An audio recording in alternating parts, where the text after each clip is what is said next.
ఇక్కడ ఈ డిజిటల్ మీడియాలో పనిచేస్తున్నటువంటి వాళ్ళల్లో సగానికి పైగా తెలంగాణ ఉద్యమంలో మేమంతా కూడా కలిసి పనిచేసినాం. వీళ్ళంతా తెలంగాణ ఉద్యమకారులు, తెలంగాణ రావాలని చెప్పేసి కొట్లాడిన వాళ్ళు, అనేక కేసులు ఎదుర్కొన్న వాళ్ళు, అదేవిధంగా జైలుకు వెళ్ళిన వాళ్ళు కూడా ఇందులో చాలామంది ఉన్నారు. ఇక్కడ ఉన్న వాళ్ళంతా కూడా చదువుకున్న వాళ్ళు, పీజీలు, పిహెచ్డీలు, ఎంటెక్లు, బీటెక్లు, డిగ్రీలు చేసిన వాళ్ళు.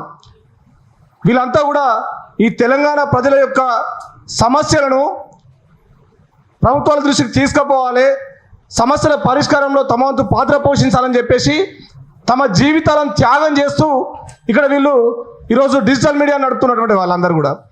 అయితే ముఖ్యమంత్రి గారు మాట్లాడిన మాటల్లో ఒక అంతరార్థాన్ని మనందరం కూడా అర్థం చేసుకోవాల్సిన అవసరం ఉంది. ఏం మాట్లాడుతున్నాడు? వాళ్ళు మాట్లాడే భాష, వాళ్ళ సంస్కృతి, అదేవిధంగా సీనియర్ జర్నలిస్టులకు వాళ్ళు ఇచ్చే గౌరవం, ఇవి చూసినప్పుడు నాకు స్టేజ్ మీద నుంచి కిందికి పోయి చెంపవలకూడదని చెప్పేసి నవ్వుతూ ఏదో వెకిలి మాటలు మాట్లాడుతూ ఉన్నాడు. ఎంత దుర్మార్గం ఇది! ప్రజాస్వామ్య పాలన అంటున్నావు, ప్రజాపాలన అంటున్నావు.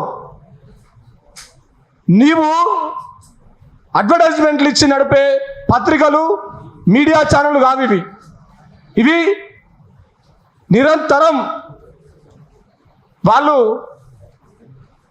స్వయంగా అనేక త్యాగాలు చేస్తూ జనం సమస్యలను గ్రౌండ్లోకి తీసుకెళ్ళి రిపోర్ట్ చేస్తున్న వాళ్ళు. కాబట్టి నువ్వు భయపడవు, ఇవ్వాలి డిజిటల్ మీడియాకు నువ్వు భయపడవు కాబట్టే వాళ్ళ మీద ఒక దుష్ప్రచారం చేస్తూ ఉన్నావు. నీ ప్రభుత్వాన్ని కూలగొడితే డిజిటల్ మీడియా వల్లనే కూలిపోతున్నటువంటి ఒక భయం నీకున్నది కాబట్టే ఇలా నువ్వు డిజిటల్ మీడియా మీద దుష్ప్రచారం చేస్తూ ఉన్నావు. కాలు మీద కాలు వేసుకుంటే తప్పేందల్లా. సీనియర్ జర్నలిస్ట్ గౌరవించాలనేటువంటి విషయం వీళ్ళందరికీ తెలుసు. వీళ్ళంతా ఏదో సాధారణంగా వచ్చి మైకులు పట్టుకున్న కాదు. వాళ్ళు అనేక పోరాటాలు చేసి ఈ తెలంగాణను ప్రజాస్వామ్యకరించాలని చెప్పేసి వాళ్ళ వాయిస్ని రేజ్ చేస్తున్న వాళ్ళు వీళ్ళంతా. ముఖ్యమంత్రి, నువ్వు తెలంగాణ ఉద్యమంలో చంద్రబాబుతో కలిసి ఉన్నావు. నీకు తెలుసో తెలియదో ఆ రోజు మాట్లాడినాం మేము, పెన్నులపై మన్ను కప్పితే గన్నులై పేలుతాయని చెప్పేసి. ఈ సందర్భంగా చెప్తా ఉన్నాం, డిజిటల్ మీడియా మైకులను నువ్వు అంచేయాలని చూస్తే నీ ప్రభుత్వంపై గ్రెనేడ్లై పేలుతారు వీళ్ళంతా కూడా. గ్రెనేడ్లై పేలి నీ ప్రభుత్వాన్ని 16 వక్కలు చేస్తారు వీళ్ళు. 16 వక్కలు చేసి నీ ప్రభుత్వాన్ని కూలగొడతారు. జాగ్రత్త, నువ్వు మాట్లాడే ప్రతి మాట ఆలోచించుకొని మాట్లాడాల్సిన అవసరం ఉన్నది. ఉస్మానియా యూనివర్సిటీ విద్యార్థులుగా నిరుద్యోగుల తరపున అనేక సందర్భాల్లో మేము పోరాటం చేసినాం. స్కాలర్షిప్ చేయాలని చెప్పేసి పోరాటం చేసినాం. ఏ రోజైనా ఈ ప్రధాన స్రవంతి మీడియా ఛానళ్ళు మా వార్తలు కవర్ చేయడానికి ముందుకు వచ్చినాయా?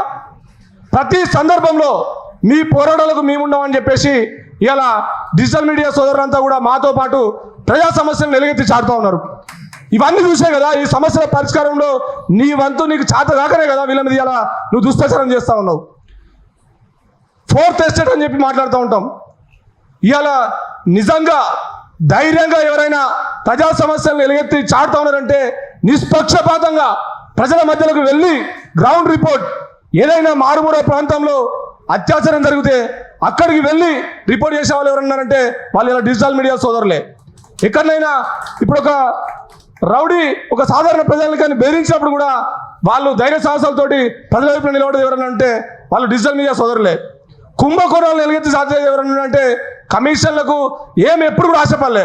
మేము చెప్తా ఉన్నాం, అనేక సందర్భాల్లో అనేక పోరాటాలు నిర్వహించినాం. కనీసం ఛాయ్ నీళ్ళు కూడా ఏ రోజు వాళ్ళకు పోయలే. మేము ఛాయ్ నీళ్ళు కూడా ఏ రోజు వాళ్ళకు పోయలే. వాళ్ళకి పెట్రోల్ ఖర్చులు ఏ రోజు ఇవ్వలే.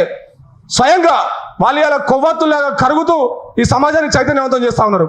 ఇట్లాంటి ఒక బాధ్యతాయుతమైనటువంటి డిజిటల్ మీడియా మీద మీరు ఇలాంటి మాటలు మారినందుకు మేము ఉస్మానియా యూనివర్సిటీ విద్యార్థులుగా డిజిటల్ మీడియా సోదరులందరికీ కూడా రేవంత్ రెడ్డి గారు తక్షణమే క్షమాపణ చెప్పాలని చెప్పేసి ఈ సందర్భంగా డిమాండ్ చేస్తూ ఉన్నాం. లేకపోతే భవిష్యత్తులో నీ ప్రభుత్వాన్ని తీసుకుపోయి చెత్తబుట్టల డిజిటల్ మీడియా సోదరులు, ఉస్మానియా యూనివర్సిటీ విద్యార్థులు, అదేవిధంగా ప్రజా సంఘాల మేధావులు అందరూ కూడా కలిసి కట్టుగా నీకు సరైన బుద్ధి చెప్తారని చెప్పేసి ఈ సందర్భంగా తెలియజేస్తూ విద్యార్థుల, జర్నలిస్టుల, ప్రజా సంఘాల మేధావుల ఐక్యత వర్ధిల్లాలని చెప్పేసి కోరుకుంటా ఉన్నాను.